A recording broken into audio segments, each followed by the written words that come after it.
ഇച്ചുക്കുട്ടൻ്റെ സ്കൂളിൽ Christmas day celebration ആയിരുന്നു. ഇപ്പോൾ രാവിലെ ക്രിസ്മസ് ഫ്രണ്ടിന് ഗിഫ്റ്റൊക്കെ ആയിട്ടാണ് ഇച്ചുക്കുട്ടൻ പോയത്. അവൻ്റെ ഗിഫ്റ്റ് എന്താണെന്ന് അവൻ വന്നപ്പോഴത്തേക്ക് എന്നെ എടുത്ത് കാണിച്ചു. അവന് അതിഥി കൃഷ്ണയാണ് ഗിഫ്റ്റ് കൊടുത്തത്. ഒരു ഡ്രോയിങ് ബുക്കും മറ്റേ സ്കെച്ചും ക്രയോൺസും ഒക്കെയാണ് അവന് കിട്ടിയത്. അപ്പോൾ അതെല്ലാം വളരെ കൗതുകത്തോടു കൂടി എന്നെ എടുത്ത് കാണിക്കുകയാണ്. അവൻ്റെ സ്കെച്ച് പെന്നൊക്കെ ഓരോന്നും. അപ്പം എല്ലാം നല്ലതാണെന്നൊക്കെ പറഞ്ഞ് അതൊക്കെ എടുത്ത് കാണിക്കുന്നത്. ഇപ്പോൾ ഇച്ചുക്കുട്ടൻ ഈ ഗിഫ്റ്റൊക്കെ ആയിട്ട് വന്നപ്പോഴത്തേക്കും സ്കൂളിലും കോളേജിലും ഒക്കെ വെച്ച് നമ്മളും ഗിഫ്റ്റൊക്കെ കൊടുത്തതും നമുക്ക് കിട്ടിയതും നമ്മളത് കൊണ്ടൊന്ന് സൂക്ഷിച്ച് വെച്ചതും ഒക്കെ ഓർക്കുന്നു. പിന്നെ ഇച്ചുക്കുട്ടൻ്റെ അച്ചച്ചയും അച്ചമ്മയും വന്നിട്ടുണ്ടായിരുന്നു. അപ്പോൾ അവരെ ഇതൊക്കെ കാണിക്കുകയാണ്. അതൊക്കെ കളർ ചെയ്തൊക്കെ കാണിക്കുക. ഓരോ കളറും മാച്ച് ചെയ്ത് കളറടിച്ച് കാണിക്കുകയാണ്. പിന്നെ കുറേ നേരത്തേക്ക് അതുമായിട്ട് അവിടെ ഇരുന്നു. എന്നിട്ട് ഡ്രസ്സ് പോലും മാറിയില്ല.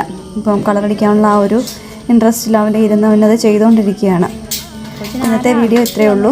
വീഡിയോ ഇഷ്ടപ്പെട്ടിട്ടുണ്ടെങ്കിൽ സബ്സ്ക്രൈബ് ചെയ്ത് കൂടെ കൂടണേ. നമുക്ക് അടുത്ത വീഡിയോയിൽ വീണ്ടും കാണാം.